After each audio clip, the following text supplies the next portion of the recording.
वर्तमान समय की भाग दौड़ भरी जिंदगी में खुश रहना एक मुश्किल काम हो गया है। ऐसे में आप श्री कृष्ण द्वारा दिए गए गीता के कुछ उपदेशों को अपने जीवन में स्वीकार करके एक सुखी जीवन का अनुभव कर सकते हैं। आइए मैं आपको गीता में श्री कृष्ण द्वारा बताई गई कुछ ऐसी बातें बताती हूँ जिन्हें जानकर आप अपने जीवन में स्वीकार करके अपने जीवन की कठिन परिस्थितियों में खुश रह सकते हैं। श्री कृष्ण ने बताया है, खुश रहने के लिए मनुष्य को अपनी कुछ आदतों का त्याग कर देना चाहिए, जैसे दूसरों की आलोचना करना।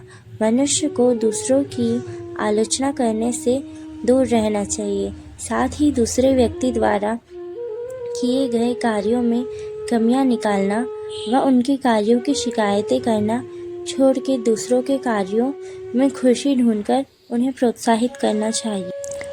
श्री कृष्ण कहते हैं, कई बार व्यक्ति स्वयं की तुलना दूसरों से करता रहता है। श्री कृष्ण ने कहा है कि ऐसे व्यक्ति जीवन में कभी खुश नहीं रह पाते हैं।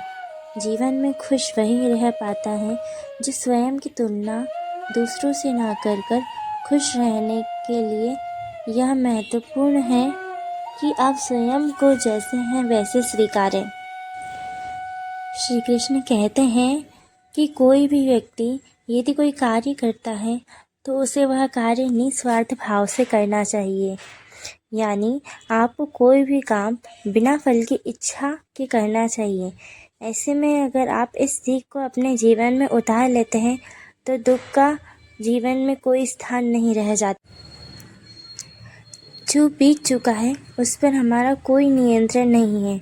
ऐसे में जो व्यक्ति भूतकाल के बारे में सोचता रहता है वह जीवन में कभी सुखी नहीं रह पाता है।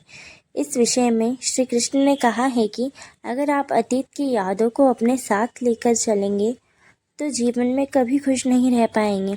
इसलिए जितना जल्दी हो सके भूतकाल को भूलकर जीवन में आगे बढ़ना चाहिए।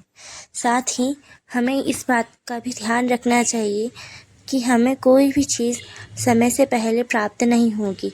यदि वह हमारे भाग्य में लिखी होगी तो वह हमें सही समय पर मिलेगी और जो भी श्री कृष्ण हमें देंगे वो बेहतर नहीं बेहतरीन होगा।